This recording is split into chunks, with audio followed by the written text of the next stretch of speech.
ఇప్పుడు చదలవాడ శ్రీనివాసరావు గారు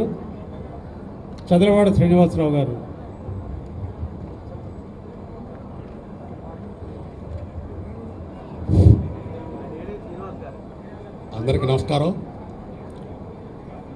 ఇక్కడ వచ్చిన వారికి, అన్ని టీవీల్లో చూస్తున్న ప్రేక్షకులకు అందరికీ నమస్కారం. మన రాష్ట్ర ముఖ్యమంత్రి శ్రీ నారా చంద్రబాబు నాయుడు గారు, సినిమాటోగ్రఫీ కల్లూరి దుర్గారెడ్డి గారికి, ఎఫ్టీసీ చైర్మన్ కొత్తగా నియమితులైన చైర్మన్ గారికి, ఎండి గారికి నమస్కారం.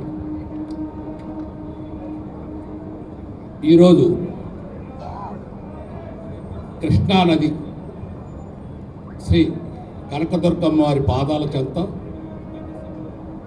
కృష్ణానది ప్రవహించే విశ్వవిఖ్యాత నట సార్వభౌమ స్వర్గశ్రీ ఎన్టీ రామారావు గారి జన్మస్థలమైన కృష్ణా జిల్లా విజయవాడ నుంచి ఇటువంటి మంచి కార్యక్రమం తలపెట్టిన నటసింహం ఎన్టీ రామారావు గారి వారసులు సినీ కళామ తల్లి బిడ్డ, మన గట్టి బిడ్డ శ్రీ బాలకృష్ణ గారికి, ముఖ్యంగా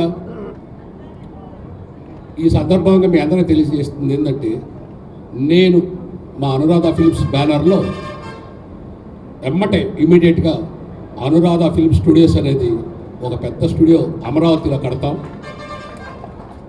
తర్వాత అనురాధ ఫిల్మ్ స్టూడియోస్ తరఫున థియేటర్స్ కూడా, మినీ థియేటర్స్ గవర్నమెంట్ ప్రోత్సాహంతో, పర్మిషన్స్తో తీసుకొని స్టేట్ అంతా కూడా కడతాం. ఇవి కాక ఈ సంవత్సరంలో ఒక 5 చిత్రాలు కృష్ణానది తీరంలో నిర్మిస్తాను. ఇది మీ అందరి ఎదురుగా హామీ ఇస్తూ, ఇంత మంచి కార్యక్రమాన్ని తలపెట్టిన ఆంధ్రప్రదేశ్ ప్రభుత్వానికి ధన్యవాదాలు తెలియజేస్తూ, సినిమా ఇండస్ట్రీ ఒకప్పుడు మెడ్రాసులో కెమెరా తిరగాలంటే విజయవాడ సిక్ చేసేవాళ్ళు.